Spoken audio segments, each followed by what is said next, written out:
রমজান মাসের এক নাম্বার শ্রেষ্ঠত্বের কারণ, এক নাম্বার বলে এই মাসে রোজা ফরজ করেছে আল্লাহ। দুই নাম্বার এই মাসে নাজিল করেছেন কোরআন। তিন নাম্বার এই মাসেই আছে হাজার মাসের চাইতে উত্তম এমন এক রাত, লাইলাতুল কদর। চার নাম্বার নবীজি সাল্লাল্লাহু আলাইহি ওয়াসাল্লাম জানায় দেন অন্যান্য মাসের চাইতে রমজান শ্রেষ্ঠ কেন। নবীজি বলেন ইদা দাখালা রমাদান, যখন রমজান মাস চলে আসে, নবীজি বলেন ফুত্তিহাত আবওয়াবুল জান্নাহ, আল্লাহ তাআলা জান্নাতের দরজাগুলো খুলে দেয়। আর এক বর্ণনায় আসছে ফুত্তিহাত আবওয়াবুস সামা, আসমানের দরজাগুলো খুলে দেওয়া হয়। আর এক বর্ণনায় আসছে ফুত্তিহাত আবওয়াবুর রাহমাহ, আল্লাহ তাআলা রমজান মাসে রহমতের দরজাগুলো খুলে দেয়। এরপরে আসছে ফুত্তিহাত আবওয়াবুল জাহিম, আগুল্লিকাত আবওয়াবুল জাহিম, জাহান্নামের দরজাগুলোকে বন্ধ করে দেওয়া হয়। ওয়া সুলসিলাতিশ শায়াতিন, এবং শয়তানকে এই মাসে শিকলে আবদ্ধ করে ফেলা হয়। শাহরু রমাদানাল্লাযী উনজিলা ফীহিল কুরআন হুদাল লিন্নাসি ওয়া বায়িনাতিম মিনাল হুদা ওয়াল ফুরকান ফামান শাহিদা মিনকুমুশ শাহরা ফালইয়াসুম। আল্লাহ তাআলা কোরআনুল কারীমের মধ্যে জানায়া দেন রমজান মাস, এই মাসে আল্লাহ নাজিল করেছেন কোরআন। কোরআন হলো মানব জাতির জন্য হেদায়েত, সত্য মিথ্যার পার্থক্যকারী হলো এই কোরআন। এই মাসেই আল্লাহ নাজিল করেছেন। সাথে সাথে আল্লাহ তাআলা বলেন ফামান শাহিদা মিনকুমুশ শাহরা ফালইয়াসুম, যারা এই মাস পাবে তারা যেন এই মাসে রোজা রাখে। তাহলে এই মাসের শ্রেষ্ঠত্বের একটি কারণ, এই মাসে আল্লাহ রোজা ফরজ করেছে। কি ফরজ করেছে জোরে বলেন, আরো জোরে বলেন, কি ফরজ করেছে? রোজা। কথা কি বুঝেন? কষ্ট হয় না তো? আল্লাহ রাব্বুল আলামিন এই মাসে রোজা ফরজ করেছেন। রোজা কি? বলে রোজা হলো ইসলামের অন্যতম একটি ভিত্তি। রাসূলুল্লাহ সাল্লাল্লাহু আলাইহি ওয়াসাল্লাম বলেন বুনিয়াল ইসলামু আলা খামস, শাহাদাতি আল্লা ইলাহা ইল্লাল্লাহ ওয়া আন্না মুহাম্মাদার রাসূলুল্লাহ ওয়া ইকামিস সালাতি ওয়া ইতাইজ যাকাত ওয়াল হজ্জি ওয়া সাওমি রমাদান। রাসূলুল্লাহ সাল্লাল্লাহু আলাইহি ওয়াসাল্লাম বলেন ইসলামের ভিত্তি হলো পাঁচটি। এক নাম্বার এই কথার সাক্ষ্য দেওয়া আল্লাহ ইলাহা ইল্লাল্লাহ, আল্লাহ ছাড়া কোনো ইলাহা নাই। মুহাম্মাদুর রাসূলুল্লাহ সাল্লাল্লাহু আলাইহি ওয়াসাল্লামের রিসালাতের ব্যাপারে সাক্ষ্য দেওয়া আল্লাহ ছাড়া ইলাহা নাই। ও আশহাদু আন্না মুহাম্মাদার রাসূলুল্লাহ, আমি আরো সাক্ষ্য দিচ্ছি যে মুহাম্মদ সাল্লাল্লাহু আলাইহি ওয়াসাল্লাম আল্লাহ তাআলার রাসূল। দুই নাম্বার ওয়া ইকামিস সালাহ, নামাজ কায়েম করা। তিন নাম্বার ওয়া ইতাইজ যাকাহ, যার উপরে যাকাত ফরজ হয়েছে যাকাত প্রদান করা। ওয়াল হজ, যার উপরে হজ ফরজ হয়েছে হজ করা। ওয়া সাওমি রমাদান, রমজান মাসে রোজা রাখা। এখন এই রমজান মাসে রোজা রাখবে কে? যে সুস্থ প্রাপ্তবয়স্ক বা বয়স্কা, সাথে সাথে যে মুসাফির নয়, মুকিম, যার বয়স হয়ে গেছে, যিনি অসুস্থ নয় এবং যিনি মুসাফির নয়, এই ধরনের মানুষ যারা, তারা রোজা রাখবে। এখন রোজা রাখার জন্য কয় বছর বয়স হওয়া লাগবে? আমাদের দেশে তো বলে 18 বছরের আগে নাকি সব শিশু। ছেলে মেয়ে বালেগ হয় কত বছরে? আমাদের দেশের সরকারি হিসাব বলে 18 বছর পর্যন্ত শিশু। এক্ষেত্রে এই হিসাবকে সামনে রাখা যাবে না, বরং দেখতে হবে ইসলাম কি বলেছে, ঠিক কিনা? রাসূলুল্লাহ সাল্লাল্লাহু আলাইহি ওয়াসাল্লাম জানায় দেন, আহাদুল বুলুগ, বালেগ হওয়ার সর্বশেষ সময় সীমা হলো চন্দ্র মাসের 15 মাস, চন্দ্র মাসের 15 বছর, মানে চন্দ্র বছর হিসাবে, চন্দ্র তারিখ হিসাবে 15 বছর। এই হিসাবে ইংরেজি তারিখে হয় 14 বছর 7 মাস। এর আগেও হতে পারে, 12 বছরে হতে পারে, 11 বছরে হতে পারে, 13 বছরে হতে পারে, 14 বছরেও হতে পারে। কিন্তু 14 বছর 7 মাস অতিবাহিত হয়ে যাবার পর কোন ছেলে অথবা মেয়েকে নাবালক শিশু বলার সুযোগ নাই। এজন্য অনেক মানুষ আছে, ছেলের বয়স 14-15, মেয়ের বয়স 15 বছর, তোরা এখনো পোলা পাইন, তোকে রোজা রাখা লাগবো না, বলে না এরকম? লেখাপড়া ডিস্টার্ব হইব, পরীক্ষা আছে রে, কষ্ট করে স্কুলে যাইতে হবো, তো রোজা রাখার দরকার নাই রে, কয় না এরকম? কত মায়া সন্তানের জন্য। এই বালেগ বা বালেগা ছেলে বা মেয়েটা যদি রোজা না রাখে জাহান্নামের শাস্তি আছে না নাই? মনে করেন আপনার ছেলে রাত 3টা পর্যন্ত লেখাপড়া করে ঘুমাইছে, ঘুমের থেকে উঠবে 9টায়, ফজরের নামাজ তো নাই। এখন যদি সকাল 6টার সময় বাড়িতে আগুন লাগে, কি করবেন? আপনি কি বলবেন নাকি যে ছেলে তো 9টার আগে ঘুম থেকে ওঠে না, আগুন লেগে পুইড়া ঘর ছাই হয়ে যাক, কিন্তু পোলারে ডাক দেওয়া যাবে না, এমন করবেন? প্রয়োজনে নিজে পুড়ে হলেও আগুন থেকে আপনি বাচ্চাটারে বাঁচানোর চেষ্টা করবেন। আবার দেখেন আপনার সন্তান প্রাপ্তবয়স্ক হয়ে গেছে, নামাজ পড়ে না, রোজা রাখে না, নামাজ রোজা যদি না করে তার জাহান্নামের আগুনে পোড়া লাগবে। কিন্তু আপনি আপনার প্রাপ্তবয়স্ক সন্তানকে রোজা রাখান না, নামাজ পড়ান না, কেন? বলে কষ্ট হয়ে যাবে। ঘুম থেকে ডাক দেয় না কেন? বলে ফজরের নামাজের জন্য ডাক দেয় না কেন? 3টায় ঘুমাইছে, কষ্ট হয়ে যাবে আমার ছেলেটার। কেমন যেন এটা মোহাব্বত নয়, কেমন যেন নিজের হাতে নিজের সন্তানকে জাহান্নামের আগুনে দিয়ে দেওয়া। আপনি আজকে এটারে মোহাব্বত বলতেছেন, কিয়ামতের দিন ও যখন আল্লাহ না করুক যদি জাহান্নামী হয়, ও আপনার ব্যাপারে আল্লাহর কাছে অভিযোগ দায়ের করবে।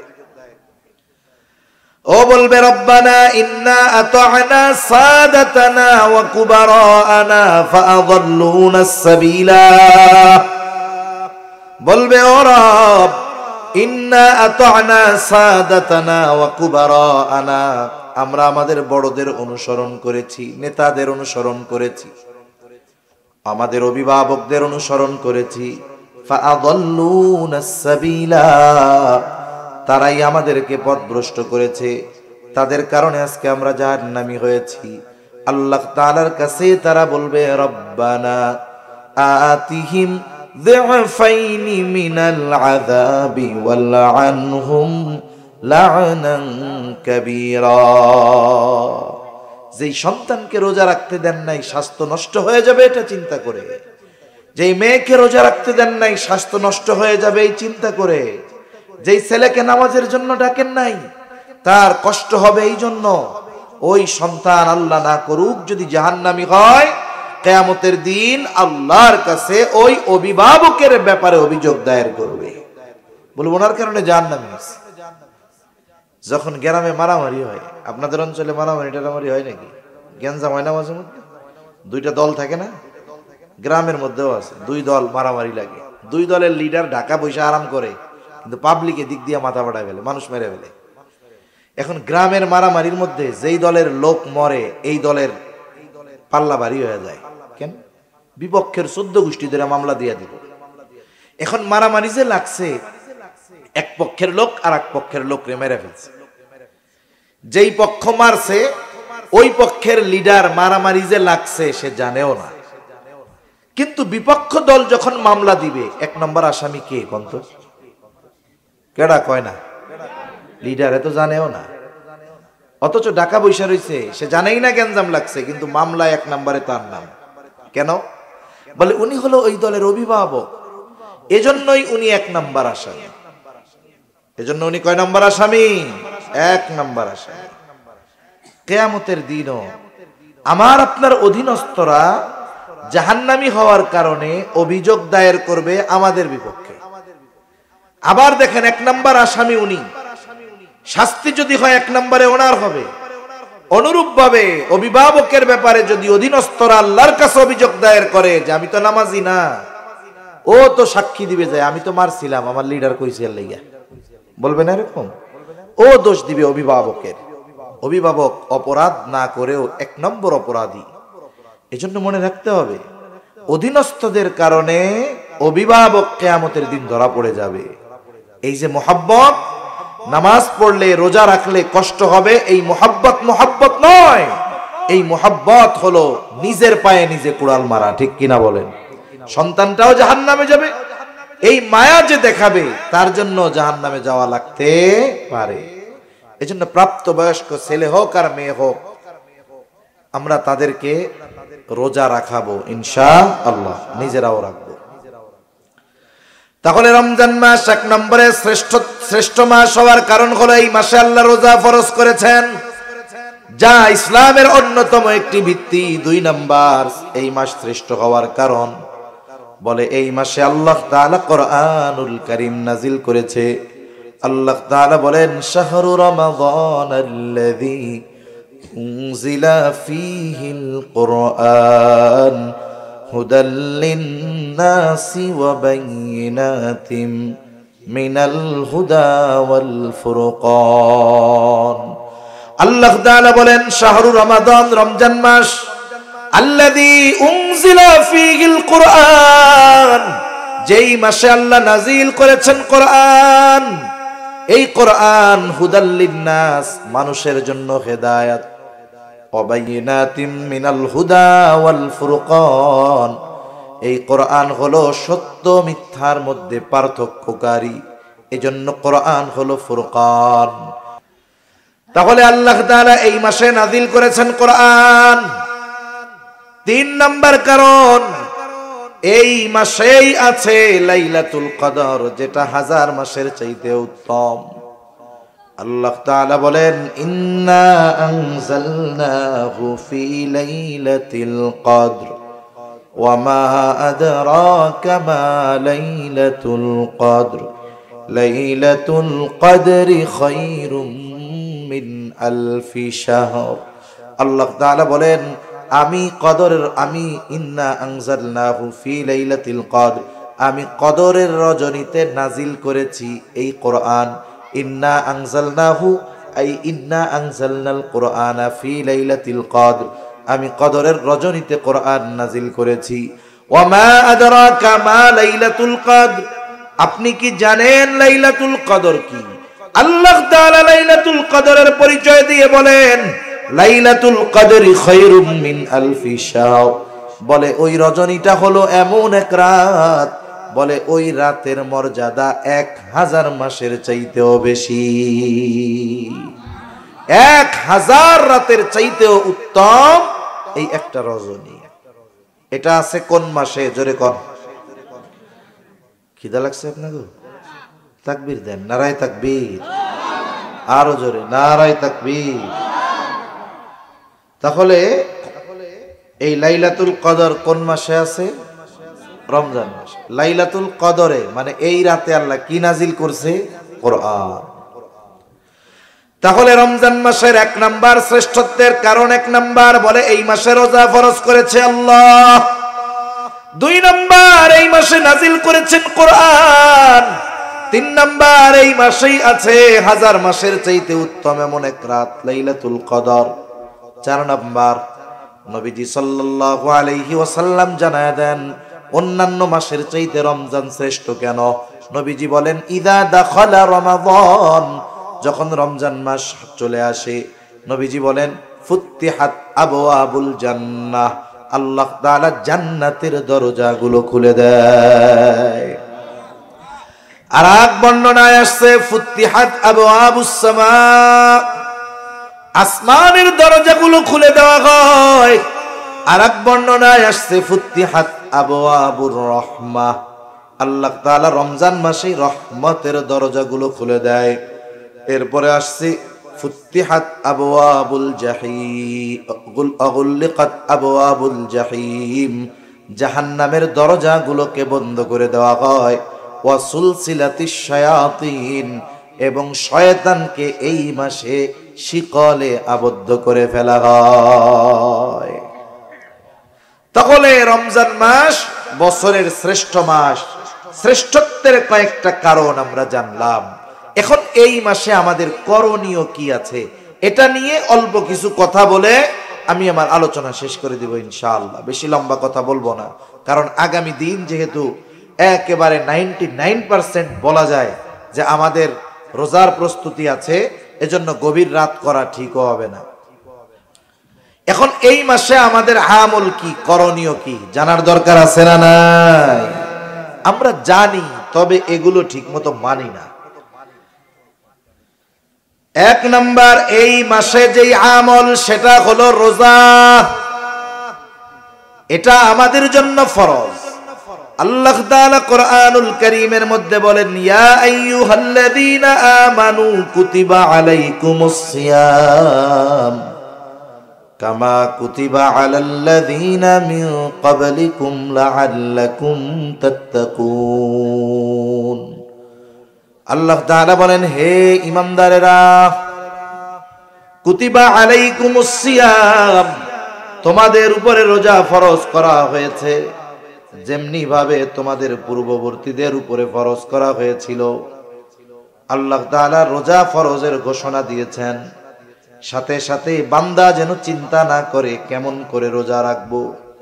এই জন্য আল্লাহ তাআলা বান্দাকে জানায় দেন, বান্দা, এই রোজা শুধু তোমাদের উপরে ফরজ করা হয়েছে এমনটা নয়, বরং তোমাদের পূর্ববর্তীদের উপরেও রোজা ফরজ করা হয়েছিল। তোমাদের পূর্ববর্তীদের উপরেও রোজা ফরজ করা হয়েছিল। যখন কোনো বিষয়ের আদেশ নতুন করে কাউকে দেওয়া হয়, সে যদি মনে করে এই আদেশ মনে হয় আমার আগে এই পৃথিবীতে আর কেউ, তখন তার কাছে কঠিন লাগবে।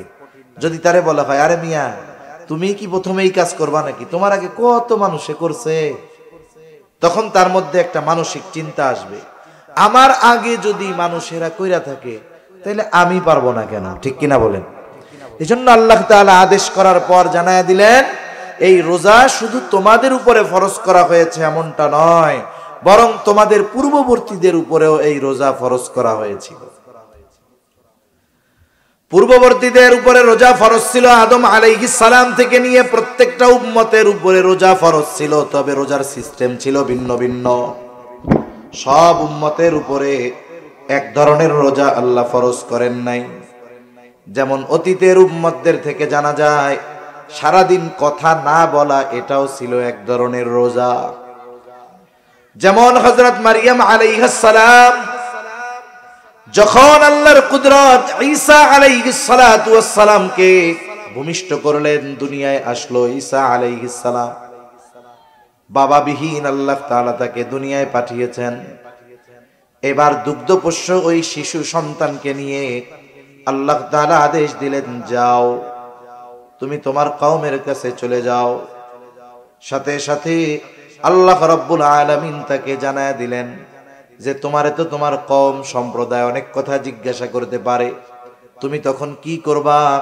আল্লাহ তাআলা শিখায় দিলেন, তুমি বলবা, ফাকুলি ইন্নী নাযারতু লির-রহমানি সাওমান ফালান উকাল্লিমাল ইয়াওমা ইনসিয়া।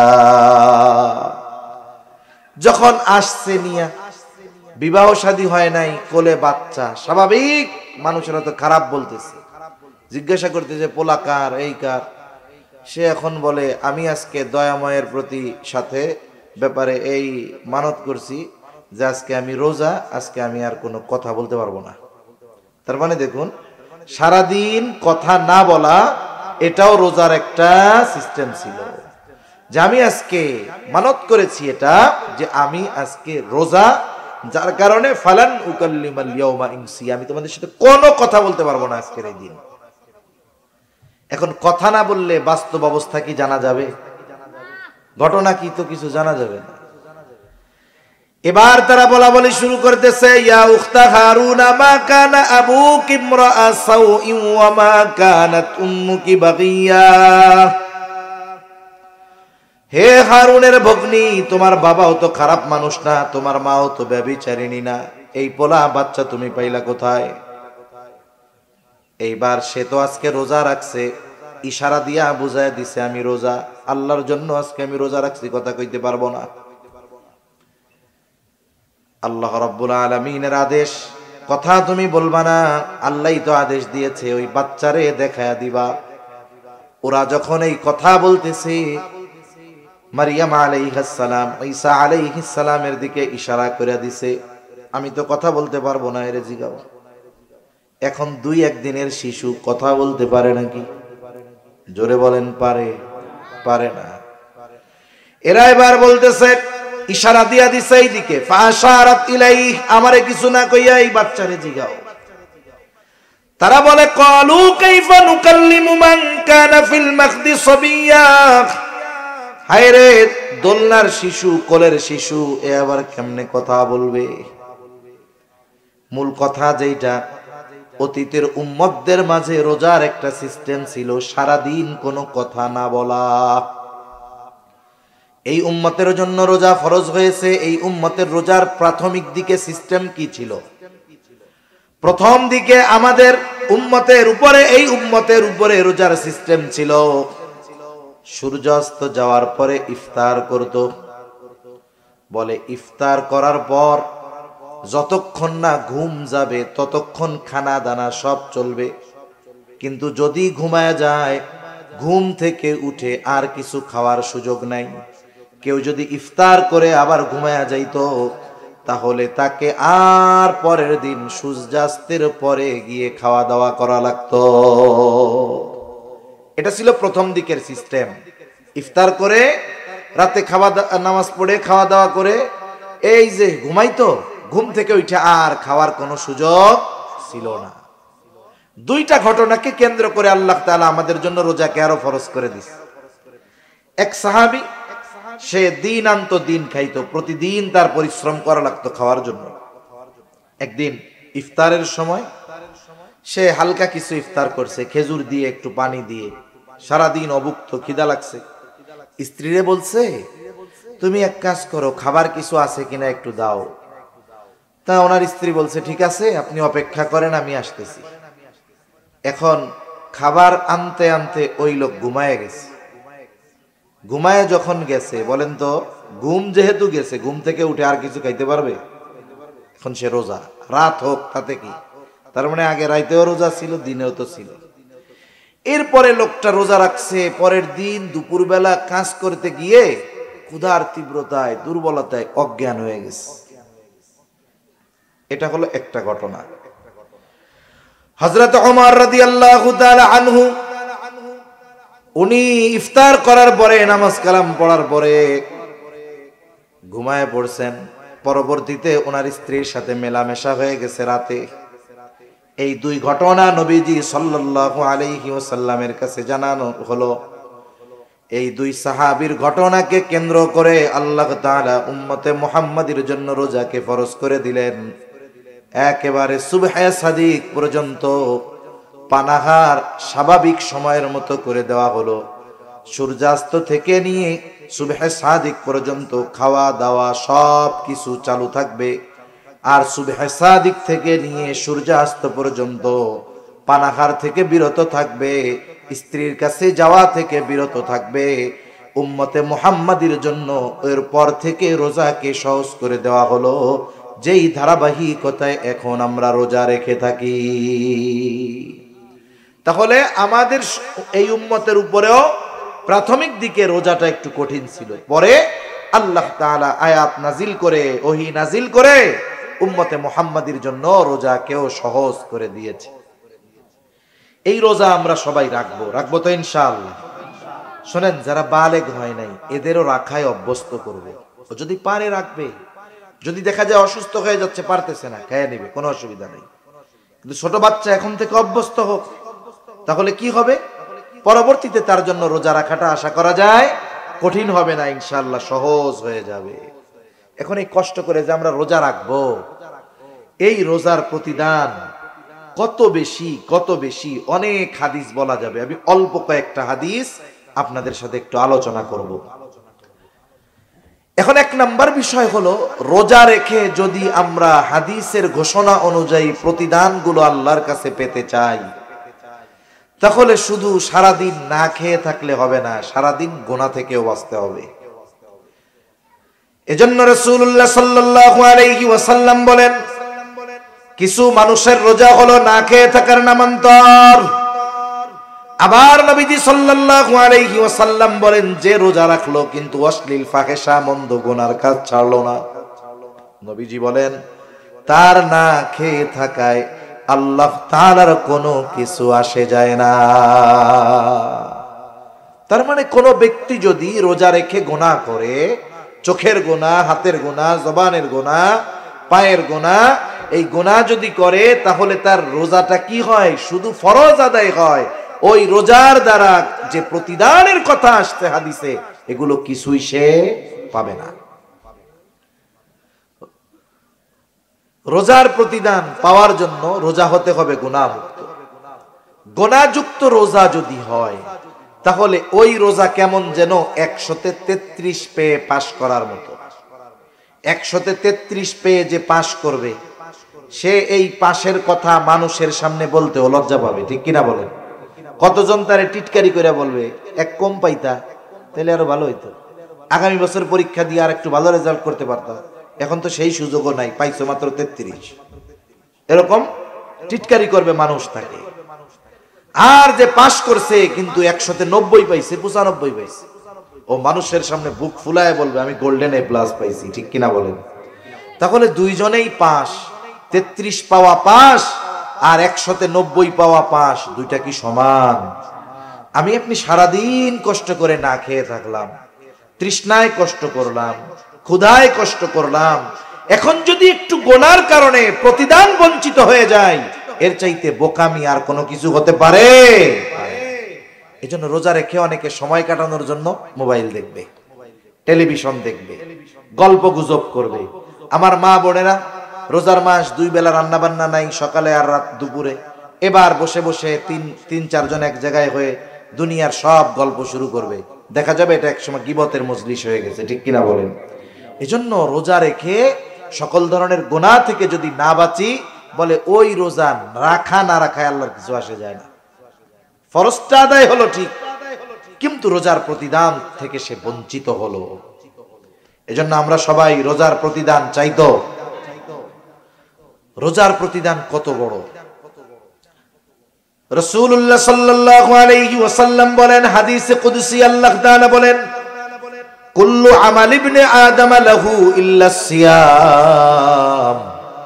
নবীজি সাল্লাল্লাহু আলাইহি ওয়াসাল্লাম বলেন, আল্লাহ তাআলা বলেছেন, বনি আদমের প্রত্যেকটা আমল তার নিজের জন্য, ইল্লা সিয়াম, রোজা ছাড়া। আল্লাহ তাআলা বলেন, আস-সাওমু লি ওয়া আনা আজজি বিহি। বান্দা রোজা তার জন্য নয়, বরং আমার জন্য রাখে।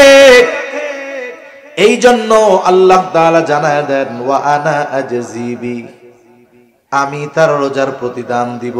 সুবহানাল্লাহ বলেন। তার মানে রোজাদার যদি গুনাহ মুক্ত রোজা রাখতে পারে, তাহলে তার রোজার প্রতিদান স্বয়ং যিনি দিবেন তিনি কে? কোন কোন মুহাদ্দিস বলেন যে রোজার প্রতিদান হলো স্বয়ং আল্লাহ নিজে, স্বয়ং আল্লাহ নিজে। এক রাজার 4 বউ, কয় বউ? জোরে কন না, কয় বউ? এনে কেউ আসেননি 4 বউ? না, এই জায়গা নাই, পাওয়া যাবে না। এখন দেখেন 4 বউ একজন।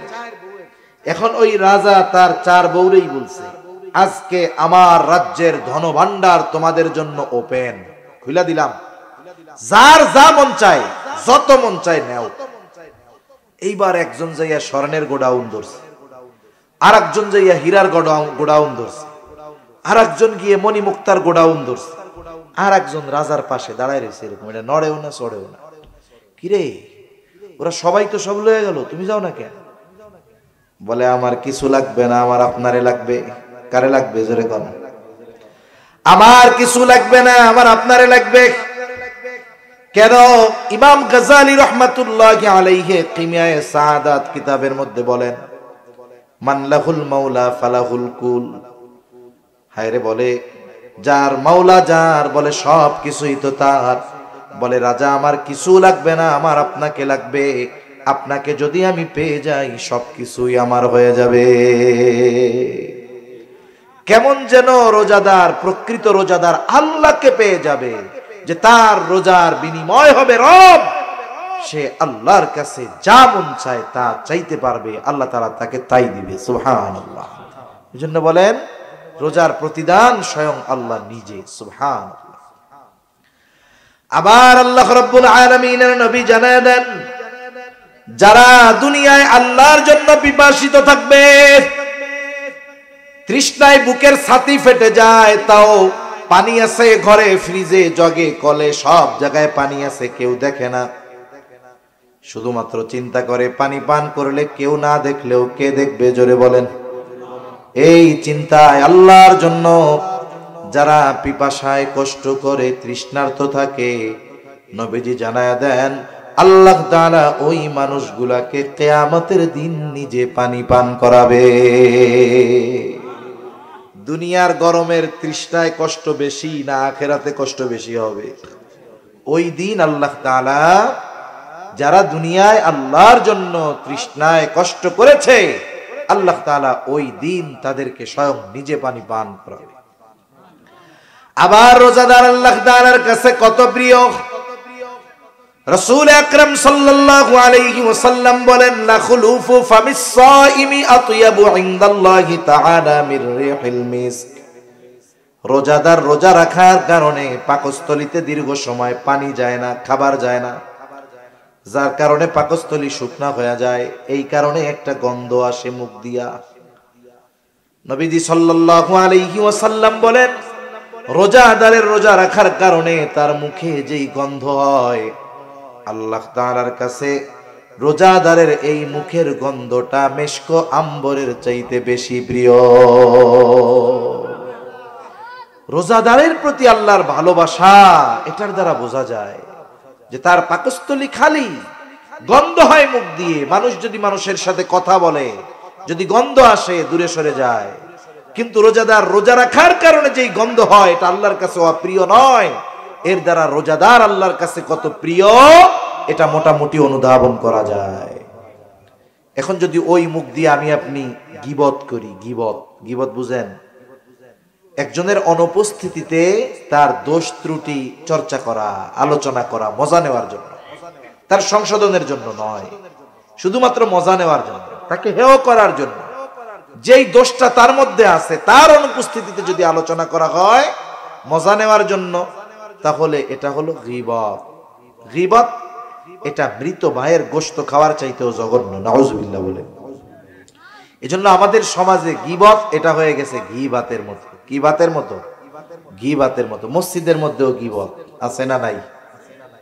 মসজিদের মধ্যে আল্লাহর ঘরে যাইয়াও গীবত করে। যে কোনো মজলিসে দুই চারজন এক জায়গায় বসলে আর একজনের নামে গীবত শুরু হয়ে যায়। অথচ আল্লাহ রাব্বুল আলামিন বলেন, ওয়ালা ইয়াগতাব বা'দুকুম বা'দা আইয়ুহিব্বু আহাদুকুম আন ইয়াকুলা লাহমা আখিহি মাইতান ফাকারিহতুমুহ। আল্লাহ তাআলা বলেন, তোমরা পরস্পরের গীবত করো না।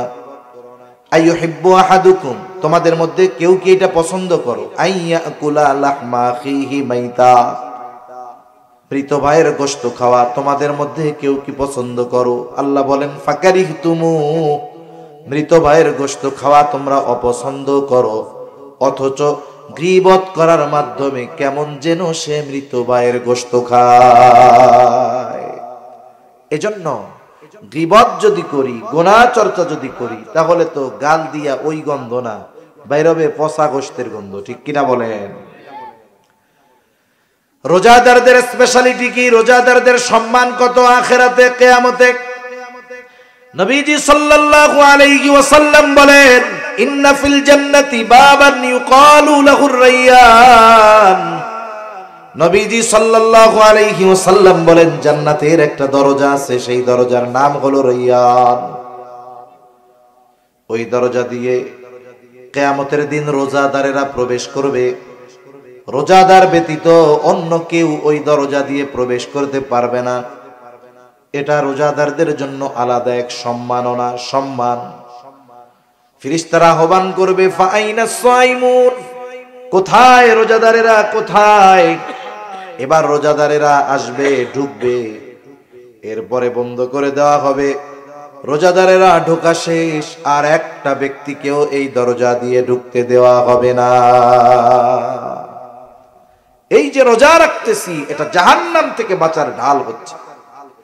শত্রুর অস্ত্রের আঘাত থেকে যেমন ঢালের মাধ্যমে, তীর বর্ষা তলোয়ারের আঘাত থেকে মানুষ নিজেরা রক্ষা করে যুদ্ধের ময়দানে, অনুরূপ ভাবে রোজা হবে তার জাহান্নামের আগুন থেকে বাঁচার ঢাল। as-sawmu junnatun, রোজা হলো ঢাল স্বরূপ। কিন্তু নবীজি জানায় দেন, গুনার মাধ্যমে, পাপের মাধ্যমে এই ঢালকে আমরা নষ্ট করে ফেলতেছি। এজন্য গুনাহ মুক্ত রোজা হবে আমাদের, বলেন ইনশাআল্লাহ। আল্লাহ তৌফিক দান করেন। আমি যদি রোজা যথাযথভাবে রাখি, এই রোজা কিয়ামতের দিন আমার আপনার জন্য সুপারিশ করবে। সুবহানাল্লাহ বলেন। হাদিসের মধ্যে আসছে, নবীজি সাল্লাল্লাহু আলাইহি ওয়াসাল্লাম বলেন, as-siyam wal Qur'an yashfa'an lil 'abdi yawm al-qiyamah, সিয়াম এবং কোরআন কিয়ামতের দিন বান্দার জন্য আল্লাহর কাছে সুপারিশ করবে। সিয়াম বলবে, আয় রব, ইন্নী মানাতুহু আত-তা'আমা ওয়াশ-শাহাওয়াতি বিন-নাহার ফাশাফি'নি ফীহি, আয় আল্লাহ, আমি তাকে দিনের বেলা পানাহার থেকে, স্ত্রীর কাছে যাওয়া থেকে বিরত রেখেছি, তার ব্যাপারে আপনি আমার সুপারিশ কবুল করেন। আবার কোরআন আল্লাহর কাছে বলবে, আয় রব, ইন্নী মানাতুহুন নাওমা বিল-লাইল, আমি তারে রাতে ঘুমানো থেকে বাধা প্রদান করেছি, ঘুমাইতে দেই নাই, সে আমাকে তিলাওয়াত করেছে। ফাশাফি'নি ফীহি, আপনি তার ব্যাপারে আমার সুপারিশ কবুল করেন। কোরআন আর রোজা সুপারিশ করবে। নবীজি সাল্লাল্লাহু আলাইহি ওয়াসাল্লাম বলেন, ফায়ুশাফফাআন, আল্লাহ তাআলা ওই ব্যক্তির ব্যাপারে রোজা এবং কোরআনের সুপারিশ কবুল করবে। কিয়ামতের দিন বাপ চিনবে? জোরে বলেন, পরিচয় দিবে?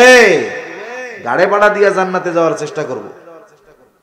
এরকমও বলবে, তাফসীরের মধ্যে আসছে যে আল্লাহ সারা দুনিয়ার সব মানুষকে জাহান্নামে দিয়ে হলেও আমারে আপনি জান্নাত দিয়ে দেন। ওই দিন এই কোরআন, এই সিয়াম, রোজা আমার আপনার জন্য সুপারিশ করবে। এজন্য রমজান মাসে প্রথম আমল হলো যথাযথভাবে রোজা রাখা। কিভাবে রোজা রাখা বলেন? যথাযথভাবে। শুধু সারাদিন না খায়া থাকলে হবে না, বরং আমাদের সকল ধরনের গুনাহ থেকেও দিনের বেলা বাঁচতে হবে, সব সময় গুনাহ মুক্ত থাকতে হবে। 2 নম্বর আমল, রাসূলুল্লাহ সাল্লাল্লাহু আলাইহি ওয়াসাল্লাম রোজার ব্যাপারে বলেন, মান সামা রমাদানা ঈমানান ওয়া ইহতিসাবা গুফিরা লাহু মা তাকদ্দামা মিন যামবি ওয়া মান কামা রমাদানা ঈমানান ওয়া ইহতিসাবা গুফিরা লাহু মা তাকদ্দামা মিন যামবি। নবীজি সাল্লাল্লাহু আলাইহি ওয়াসাল্লাম বলেন, যে ঈমানের সাথে সওয়াবের আশায় রমজান মাসে রোজা রাখে, আল্লাহ তাআলা তার বিগত জীবনের সব গুনাহগুলো মাফ করে দেয়। আবার যে ব্যক্তি রমজান মাসে ঈমানের সাথে সওয়াবের আশায় নামাজ পড়ে, মুফাসসিরিনে কেরাম বলেন তারাবির কথা, তারাবি পড়ে, আল্লাহ তাআলা তার বিগত জীবনের সব গুনাহগুলো মাফ করে দেয়। এখন এই তারাবি, এই তো কষ্ট আমাগো। আহা, অনেকে চিন্তা করতেছে রোজা তো রাখমু কষ্ট করে, বিকাল বেলা তো ইফতারটা ভালো করমু, তারাবি 20 রাকাত, উফ, এখনই কোমর ব্যথা, গিরা ব্যথা, ঠ্যাং ব্যথা শুরু হয়ে গেছে। এজন্য হাদিসের মধ্যে আসছে, রমজান মাস যখন আসে মুমিনের অন্তরের মধ্যে এক ধরনের প্রফুল্লতা কাজ করে। কেন? প্রকৃত ইমানদার চিন্তা করে, এই তো সুবর্ণ সুযোগ, আগামী 1 মাসের পাথেয় সংগ্রহ, 11 মাসের পাথেয় সংগ্রহ করার। মোবাইল চার্জ দেন 1 ঘন্টা, টিভেন 12 ঘন্টা, তাই না? কয় এই 1 মাস সে আমলের মাধ্যমে সামনের 11 মাসের পাথেয় সংগ্রহ করে নিবে। এজন্য তার আনন্দ লাগে, ইবাদতের মৌসুম। আর মুনাফিক যেগুলা রোজায় যেগুলা মনে করেন ওই ওয়াজে নাই, মাইকে শুনতেছে, যেই কইছি যে কালকে তো তারাবি শুরু, ওর চিন্তা শুরু হয়ে গেছে পরশু দিন তো আর দুপুরে রান্না হইব না। হ্যাঁ রে, পরশু দিন আর দুপুরে রান্না হবে না রে। আমার মা বোনরা এমনি যা করুক আর না করুক রোজার মাসে রোজা ঠিক মতো রাখে, ঠিক কিনা বলেন? আর যদি খাইতে চায়, খাওয়ানোর কথা যদি কয়, একবারে সব ডিমিলা ধুইয়া দিব একবারে। বুড়া বেটা হয়েছে, খাটাস, কবরের মধ্যে ঠ্যাং একটা গেছে, এখনো রোজা রাখে না, অথচ পোলাপান রোজা রাখতেছে। এখন ওনার টেনশন শুরু হয়ে গেছে, খাইতে হইব কই, কেমনে খামু, এই যে টেনশন শেষ। ওই তারাস বাজারে দেয় সুন্দর মতো পদ্মা আছে, খাস পদ্মা, ওর মধ্যে যে খেয়ে টেয়া বাইরে বের আছে না নাই কোন। এজন্য যারা মুনাফিক, নবীজি সাল্লাল্লাহু আলাইহি ওয়াসাল্লাম বলেন এই রোজা যখন আসে এটা তাদের জন্য কষ্টের কারণ হয়ে যায়। এখন এই যে রোজার মাস, তারাবি পড়তে হবে, আমাদের অনেকের চিন্তা শুরু হয়ে গেছে খতম তারাবি কেমনে পড়বো। আবার যদি খতম তারাবি পড়ে হাফেজ সাহেব, তাইলে অন্য মসজিদে কয় মিনিটে হয় হিসাব করে, 8টায় শুরু করছে তারাবি, ও গো 8:30 শেষ, আমাকে 3 মিনিট বেশি লাগছে, 8:33। হাফেজ সাহেব এসে, হাফেজ সাহেব আমরা কিন্তু বাইরে যেতেছি, আমাকে 25 মিনিটে শেষ করা লাগবে। আছে না নাই কোন? আপনারা কে কইছে খতম তারাবি পড়তে? আপনি সূরা তারাবি পড়েন বাড়ি গিয়ে আস্তে আস্তে। হাফেজ সাহেব কোরআন তিলাওয়াত করবে, কয় মিনিট বেশি লাগে শুদ্ধভাবে পড়লে? হাফেজ সাহেব সুন্দর মতো 1.5 পারা যখন প্রথম 6 দিন পড়বে, প্রতি পারায় সে যদি 30 মিনিট সময় নেয় তিলাওয়াতের জন্য, রুকু সেজদা এগুলা তো আর কমানোর সুযোগ নাই, নাকি সেজদা 2টার জায়গায় একটা দিলে হয়ে যাবে? মাশাআল্লাহ হবে, 2টাই তো দিবে। কমপক্ষে রুকুর মধ্যে সুবহান রাব্বিয়াল আযীম 3 বার তো বলবে নাকি, সুবহান রাব্বিয়াল আলা কমপক্ষে তো 3 বার বলবে নাকি। এইগুলা তো আর কমানোর সুযোগ নাই। তিলাওয়াত কতটুকু দ্রুত পড়া লাগে? 1 পারা হাফেজ সাহেবরে যদি 1.5 মিনিট করে প্রতি পৃষ্ঠায় সময় দেওয়া হয়, তাহলে সে মোটামুটি দ্রুততার সাথে শুদ্ধভাবে পড়তে পারবে।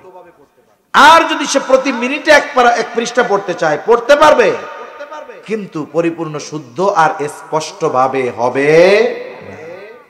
এখন দেখুন, সে যদি 20 মিনিটে পড়ে, আর যদি 10টা মিনিট সময় আমরা বেশি দেই, তাহলে তিলাওয়াত সুন্দর হবে। কোরআন তিলাওয়াত করলে শুধু সওয়াব হয় তা না, কিছু তিলাওয়াতকারী তিলাওয়াত যখন করে কোরআন তারে লানত দেয়। ওরে আল্লাহ, কারে পড়াইছেন আমারে পড়ার লেগে? রেইলি হাফেজ আছে, শুরু করো মুসল্লি কিচ্ছু বুঝলো না, কোনো লাভ হইছে? কমপক্ষে তো শব্দগুলো স্পষ্ট উচ্চারণ হতে হবে। যারা শুনতেছে তাদের শব্দগুলো মুখস্থ নাই, তবে শব্দটা বুঝতে তো হবে। এতটুকু ভাবে যদি কোরআন পড়ে 10 মিনিট সময় বেশি লাগে। কয় মিনিট? এখন 20 রাকাতে 10 মিনিট একবারে লাগে না 20 বারে লাগে? তার মানে প্রতি রাকাতে কয় মিনিট বেশি হয়? 30 সেকেন্ড। কয় সেকেন্ড? আধা মিনিট। আরে ভাই, এই আধা মিনিট সময় প্রতি রাকাতে বেশি দাঁড়াইতে আপনার আমার ঠ্যাং ব্যথা হয়ে যায়। আহা, এটা বড় দুঃখের ব্যাপার। এজন্য আমরা মানসিকভাবে প্রস্তুতি নিব, কোরআন শোনার জন্যই তারাবি পড়ব। কোরআন নিজে পড়তে পারতেছি না, তারাবিতে শুনতেছি। রাসূল সাল্লাল্লাহু আলাইহি ওয়াসাল্লাম জিবরাইল আলাইহিস সালামরে শুনাইছেন, জিবরাইল আলাইহিস সালাম আমার আপনার নবীজিকে শুনাইছেন। এজন্য কোরআন শোনা আমলি কাজ, ফেরেশতার আমল, জিবরাইল আলাইহিস সালামের আমল। এজন্য আমরা তারাবিতে হাফেজ সাহেবদেরকে তাড়াহুড়ো করতে বলবো না।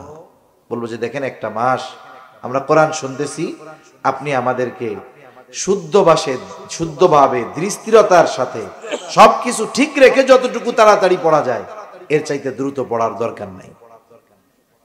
তাহলে তারাবিটা আমরা একটু রিল্যাক্সে পড়বো, সময় নিয়ে পড়বো, সুন্দরভাবে শুনবো ইনশাআল্লাহ। 3 নাম্বার, যেহেতু কোরআন নাজিলের মাস, এই মাসে আমরা কোরআনের জন্য সময় বেশি দিব।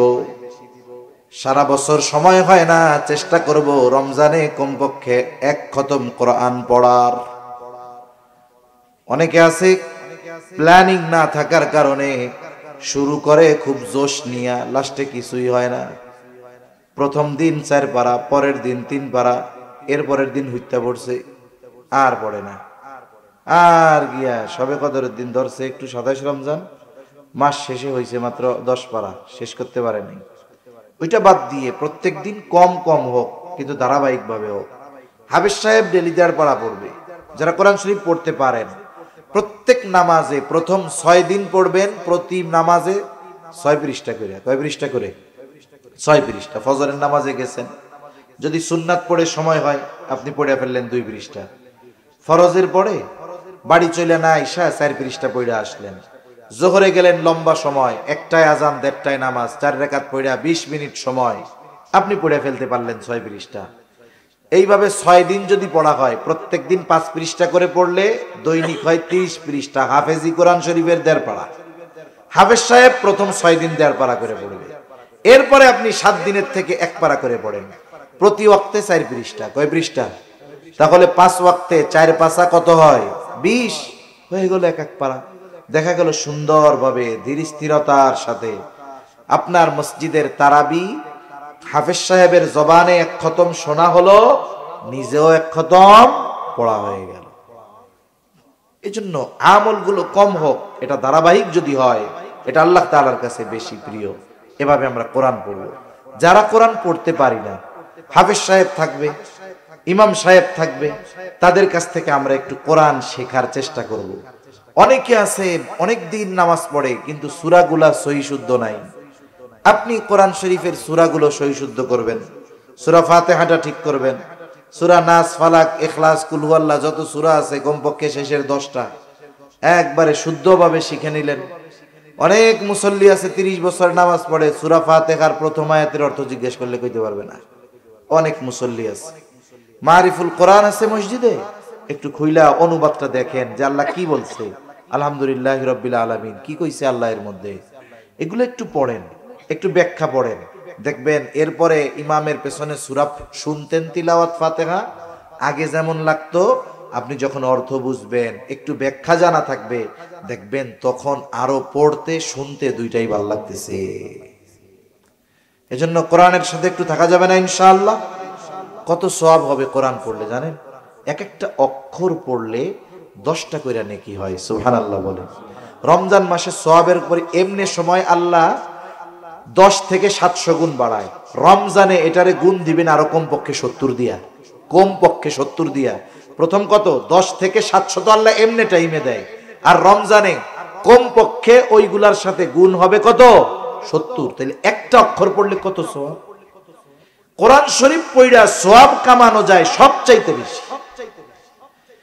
এজন্য রাসূলুল্লাহ সাল্লাল্লাহু আলাইহি ওয়াসাল্লাম বলেন, মান ক্বারাআ হারফাম মিন কিতাবিল্লাহি ফালাহু হাসানাহ ওয়াল হাসানাতু বিআশরি আমসালিহা লা আকুলু আলিফ লাম মিম হারফুন বাল আলিফুন হারফুন ওয়া লামুন হারফুন ওয়া মিমুন হারফুন।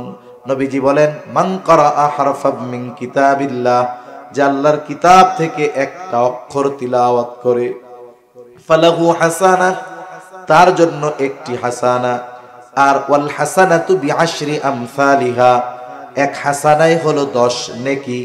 নবীজি বলেন, আমি এটা বলি না আলিফ লাম মিম এক হরফ, বরং আলিফ এক হরফ, লাম এক হরফ, মিম এক হরফ।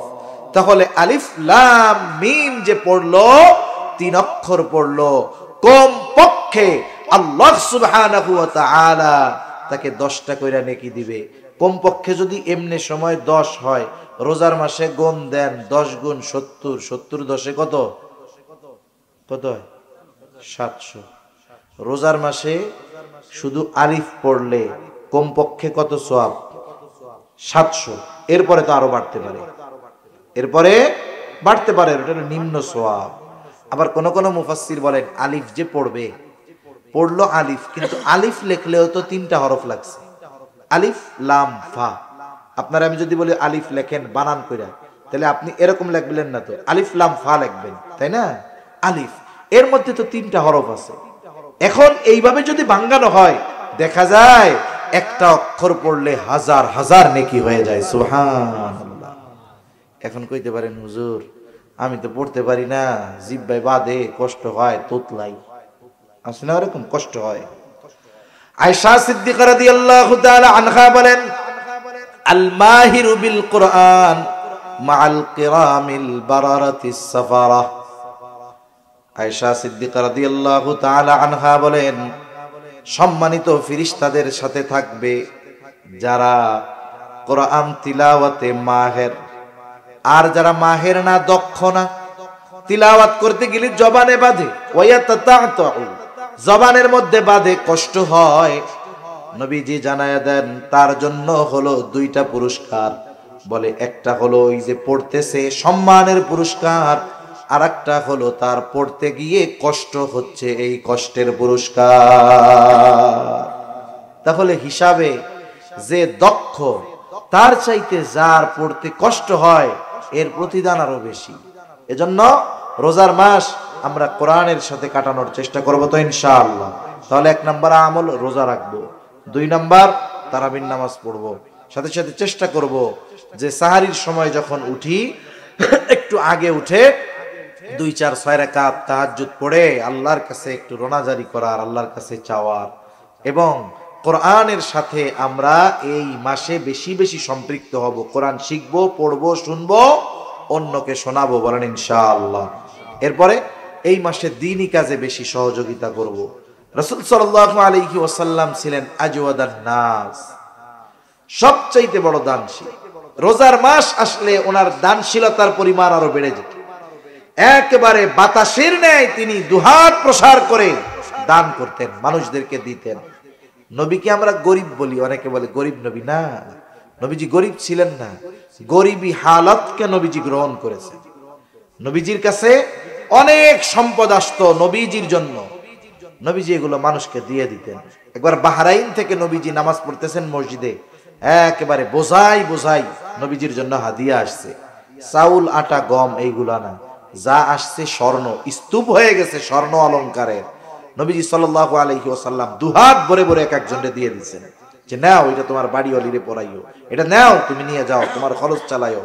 নবীজি গরিব ছিলেন না, নবীজির কাছে আসতো, নবীজি ধনী ছিলেন, কিন্তু তিনি দরিদ্রকে গ্রহণ করে নিয়েছেন। এজন্য নবীর কাছে যখনই আসতো নবীজি মানুষকে দিয়ে দিতেন। এরপরে আমরা মানুষকে ইফতার করাবো। ইফতার করানোর মধ্যে অনেক ফায়দা। 1 গ্লাস পানি দিয়ে হোক, একটা খেজুর দিয়ে হোক, এতে লাভ কি? আপনি কাউরে ইফতার করাইলেন, সে রোজাদার, তার রোজার সমপরিমাণ সওয়াব ইফতার করানেওয়ালা পেয়ে যাবে। এতে আবার যিনি রোজা রাখছেন তার কোনো সওয়াব কমে যাবে না। চিন্তা করে ওর বাড়ি ইফতার করে আমার সওয়াব যদি ব্যক্তি নিয়ে যায়, খাওয়ানোর দরকার নেই, অসুবিধা নেই। যে রোজা রাখবে তারটাও কমবে না, বরং ইফতার যিনি করাবেন তিনি ওই পরিমাণ সওয়াব পেয়ে যাবেন। এই বিষয়গুলো আমরা খেয়াল রাখবো তো ইনশাআল্লাহ। আমাদের ঘরের মানুষের জন্য কাজ হালকা করে দিব। যদি কারো বাড়িতে কাজের লোক থাকে, আমরা তার কাজটাকে হালকা করে দেব রোজাকে কেন্দ্র করে। এইভাবে আমরা চেষ্টা করব আমাদের রমজান মাস অতিবাহিত করার। হতে পারে এই রমজান আমার আপনার জীবনের শেষ রোজা, ঠিক কিনা? হতে পারে কি পারে না? পারে। এজন্য রমজান মাস পেয়ে যে গুনাহ মাফ করাতে পারলো না, প্রসিদ্ধ এক হাদিস, নবীজি মেম্বারে উঠতেছিলেন, এক সিঁড়িতে উঠছেন আমিন, দ্বিতীয় সিঁড়িতে আমিন, তৃতীয় সিঁড়িতে আমিন। সাহাবায়ে কেরাম জিজ্ঞাসা করে, ইয়া রাসূলুল্লাহ সাল্লাল্লাহু আলাইহি ওয়াসাল্লাম, আপনি আমিন বললেন 3 বার, কিন্তু কি জন্য বললেন বুঝলাম না। নবীজি তখন 3টা কারণ বলছে। এর মধ্যে একটি কারণ হলো, যেই ব্যক্তি রমজান মাস পেল কিন্তু তার গুনাহ মাফ করাতে পারলো না, সে ধ্বংস হয়ে যাক। দোয়া করছে রুহুল আমিন, আর আমিন বলছে রহমাতুল লিল আলামিন। এই দোয়া কবুল হইছে, কোনো সন্দেহ আছে? কোনো সন্দেহ নাই। সেই রমজান আমাদের একেবারে নিকটবর্তী। এজন্য মা বোনদেরকেও বলবো, যারা আছেন শুনতেছেন, সবাইকে অনুরোধ করব, আর গাফলতির কোনো সুযোগ নাই। সর্বোচ্চ প্রস্তুতি নিয়ে আমরা আগামী রজনী হতে পারে রমজান মাস শুরু হয়ে যাবে।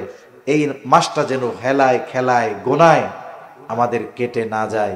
এ মাসটা যেন ইবাদতময় হয়, এ মাসটা যেন কোরআনময় হয়, এ মাসে যেন মসজিদের সাথে আমার আপনার সম্পৃক্ততা বেশি থাকে। এই চেষ্টা আমরা করব তো ইনশাআল্লাহ। আল্লাহ তাআলা তৌফিক দান করেন। জবান খুলে বলি আমিন, আরো জোরে বলি আমিন। এখনই দোয়া করে দিব। দোয়ার আগে সর্বশেষ আল্লাহর ঘরের জন্য, আমার জন্য তো আর না, আল্লাহর ঘরের জন্য কেউ যদি আর কোনো কিছু দিতে চান একটু মেহেরবানি করে বলেন। আল্লাহর ঘরের জন্য কেউ যদি কিছু আর দিতে চান একটু মেহেরবানি করে বলেন, কেউ কিছু কি আর দিবেন কিনা। এটা প্রচেষ্টা করতেছে আল্লাহর ঘরের জন্য। রমজান মাস আসলে নবীজি দান করতেন। এখন আপনাদের কাছে অনুরোধ, অনেকে আছে আপনারা দিতে চান শেষে, যে বাহিরের মেহমান আমরা ওনার হাতে দেই, এরকম অনেকে থাকে। এজন্য যদি কেউ চান আমার কাছে আমার হাতে দিতে পারেন, কোনো অসুবিধা নেই, আল্লাহর ঘরের জন্য মেহরবানি করে দেন। বলেন নাম কি বাবা? আচ্ছা, নাম প্রকাশে অনিচ্ছুক, এই 2000 টাকা। আর এক মুরব্বী এই যে 500 টাকা, আল্লাহ কবুল করুক, সকলে বলি আমিন। হ্যাঁ দেন। আর যদি কেউ কিছু দিতে চান, এখন নাই, আপনি যদি পরে দিতে চান। হ্যাঁ, দুই ভাই 1000 টাকা, 500 500, আল্লাহ কবুল করুক, বলি আমিন। তো মেহরবানি করে বলেন, দিয়া যান, আমার হাতে দিয়া যান। আর যদি এখন না দেন, মেহরবানি করে লিখিয়ে রাখেন, লিখে রাখতে পারেন। এই যে আর এক মুরব্বী, নাম কি মুরব্বী? মানিক, এক মুরব্বী মানিক সাহেব 1000 টাকা, আল্লাহ কবুল করুক, জবান খুলে বলি আমিন। হ্যাঁ, মসজিদের মুয়াজ্জিন সাহেব, মাশাআল্লাহ, আল্লাহ কবুল করুক।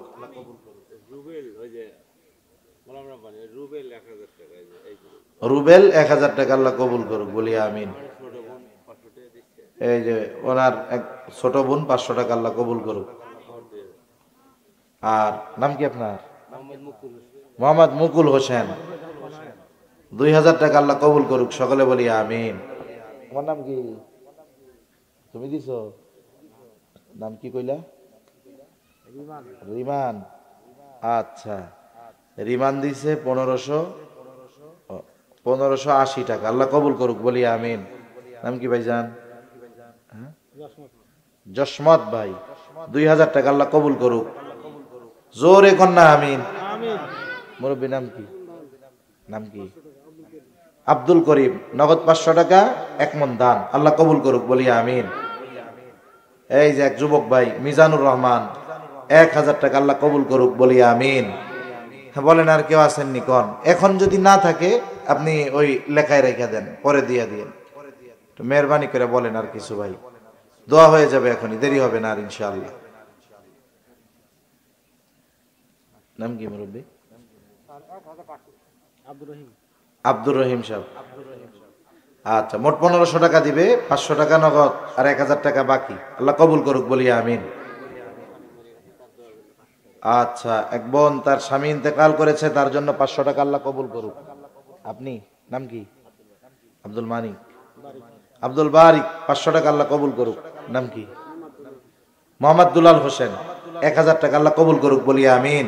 আল্লাহ জানমালে বরকত দান করুক, বলি আমিন। বলেন বলেন, মেহরবানি করে বলেন।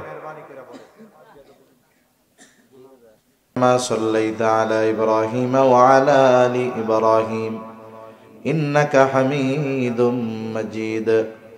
আল্লাহুম্মা বারিক আলা মুহাম্মাদিন ওয়া আলা আলি মুহাম্মাদ কামা বারাকতা আলা ইব্রাহিম ওয়া আলা আলি ইব্রাহিম ইন্নাকা হামিদুম মাজিদ। আলহামদুলিল্লাহি রাব্বিল আলামিন ওয়াল আকিবাতু লিল মুত্তাকিন والصلاة والسلام على خير خلقه محمد وعلى آله وأصحابه أجمعين. ربنا ظلمنا أنفسنا وإن لم تغفر لنا وترحمنا لنكونن من الخاسرين. ربنا آتنا في الدنيا حسنة وفي الآخرة حسنة وقنا عذاب النار. ربنا لا تزغ قلوبنا بعد إذ هديتنا وهب لنا من لدنك رحمة إنك أنت الوهاب. رب العالمين, সম্ভবত শাবানের একেবারে শেষ দিন, আয় আল্লাহ, রমজান মাস সামনে নিয়ে কিছু দিনই আলোচনা করার পর গুনাহ মাখা হাত আমরা তুলে ধরেছি। আল্লাহ রব্বুল আলামিন, যে যেখান থেকে হাত উঁচু করেছে আমাদের বিগত জীবনের সব ধরনের গুনাহগুলো মাফ করে দেন। আয় আল্লাহ, আমাদের আত্মীয় স্বজন যে যেখানে আছে মাফ করে দেন। যারা দুনিয়া ছেড়ে চলে গেছে মাফ করে কবরগুলো জান্নাতের টুকরো আপনি বানায়া দেন। আয় আল্লাহ, আশেপাশে যত কবরস্থান আছে, যত মুমিন মুমিনাত শহীদ আছে, আল্লাহ সকলের গুনাহগুলো মাফ করে কবর জান্নাতের টুকরো আপনি বানায়া দেন। আয় আল্লাহ যারা অসুস্থ আছে সুস্থতা দান করেন আল্লাহ রব্বুল আলামিন।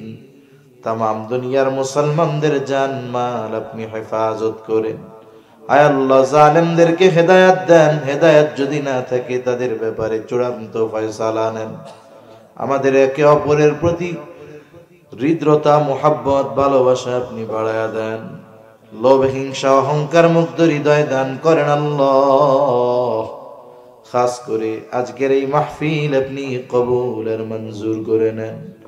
আয় আল্লাহ ওলামা ইকরাম যত কিছু আলোচনা করেছে প্রয়োজনীয় কথাগুলো স্মরণ রেখে আমলের কথাগুলো আমল করবার তৌফিক দান করেন রব্বুল আলামিন।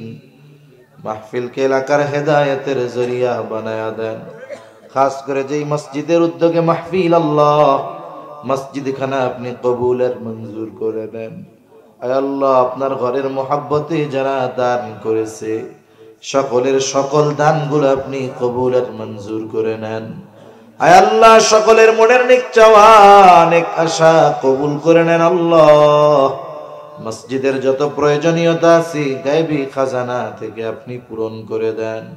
আয় আল্লাহ রমজান মাস আসতেছে মালিক আমাদেরকে শাবানের বরকত দান করেন। আয় আল্লাহ রমজান পর্যন্ত পৌঁছায়া রমজানের হকগুলো আদায় করে রমজান মাস অতিবাহিত করার তৌফিক আল্লাহ আপনি দিয়ে দেন। অভাবীর অভাব দূর করে দেন, ঋণগ্রস্তের ঋণ পরিশোধের তৌফিক দেন আল্লাহ। হারাম হালাল বেঁচে চলার তৌফিক দেন, হালাল রুজি অন্বেষণের তৌফিক আল্লাহ আপনি দান করেন। বরকতময় প্রশস্ত রিজিক দান করেন আল্লাহ। যে যে পেশায় নিয়োজিত বরকত দিয়ে দেন। আয় আল্লাহ আমাদেরকে রিজিক সংকীর্ণতা দিয়ে পরীক্ষা নিয়েন না। যারা বেকার আছে হালাল কর্মসংস্থানের ব্যবস্থা আপনি করে দেন রব্বুল আলামিন। আমরা যারা হাত উঁচু করেছি হয়তো আমাদের মধ্যে কারো মা নাই, কারো বাবা নাই। অনেকে হয়তো নিজের হাতে মুহাব্বতের মা বাবাকে কবরে শোয়া রাখছে আল্লাহ। গুনার কারণে যদি কারো মা বাবার কবরে আযাব হয়, আমাদের মধ্যে যাকে পছন্দ, যারা আমল পছন্দ, তারা আমলের ওসিলায় ওই মা বাবার কবরের আযাব আল্লাহ আপনি মাফ করে দেন। কবরগুলো জান্নাতের টুকরো বানায় দেন। কিয়ামতের দিন হিসাব সহজ করে জান্নাতের ব্যবস্থা আপনি করে দিয়েন। যাদের মা বাবা বেঁচে আছে সুস্থ দীর্ঘ নেক হায়াত আল্লাহ আপনি দান করেন রব্বুল আলামিন। খাস করে এই এলাকাবাসীকে আপনি কবুল আর মঞ্জুর করেন। আয় আল্লাহ আসমানি জমিনি সকল প্রকার বালা মুসিবত থেকে হেফাজত করেন আল্লাহ। তারা পরিশ্রমী মানুষ রব্বুল আলামিন, তাদের আপনি কবুল আর মঞ্জুর করে নেন। আয় আল্লাহ মা বোনদের কবুল করেন, পর্দানিশীন বানায়া দেন। 5 ওয়াক্ত নামাজ যথাযথভাবে আদায় করার তৌফিক আল্লাহ আপনি দান করেন রব্বুল আলামিন। বেনামাজিদের নামাজি বানায়া দেন, সুন্নাতবিহীন মানুষগুলোকে আপনি সুন্নাতওয়ালা বানায়া দেন রব্বুল আলামিন। সকল প্রকার পাপাচার অনাচার থেকে বেঁচে থাকার তৌফিক দেন। আমাদের স্ত্রী সন্তান আমাদের জন্য চক্ষু শীতলকারী হিসাবে কবুল করে নেন।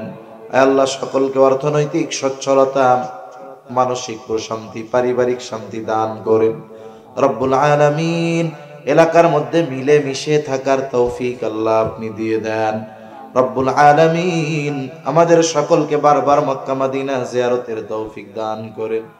যারা এখন পর্যন্ত যেতে পারে নাই, জীবনে একবার হলেও তাদের যাওয়ার তৌফিক আল্লাহ আপনি দান করেন রব্বুল আলামিন। কার মনে কি চাওয়া জানি না, সকলের মনের নেক চাওয়া নেক আশা কবুল করে নেন আল্লাহ। আয় আল্লাহ পরকালের ডাক কখন চলে আসে বলা যায় না। মালাকুল মউত যখন চলে আসবে আপনি আমাদের সকলের জবানে তাওহীদের কালিমা নসিব করে দিয়েন। আল্লাহুম্মা ইন্না নাউযু বিকা মিনাল গাম্মি ওয়াল হাযান ওয়াল আজজি ওয়াল কাসাল ওয়াল জুবনি ওয়াল বুখল ওয়া দালা'id দাইন ওয়া গলাবাতির রিজাল। রব্বি জাআলনি মুকিমাস সালাতি ওয়া মিন যুররিয়্যতি রব্বানা ওয়া তাকাব্বাল দুআ। ربنا اغفر لي ولوالدي وللمؤمنين يوم يقوم الحساب ربنا هب لنا من أزواجنا وذرياتنا قرة أعين وجعلنا للمتقين إماما رب ارحمهما كما ربياني صغيرا رب ارحمهما كما ربياني صغيرا وصلى الله تعالى على خير خلقه محمد وعلى آله وأصحابه أجمعين آمين برحمتك يا أرحم الراحمين.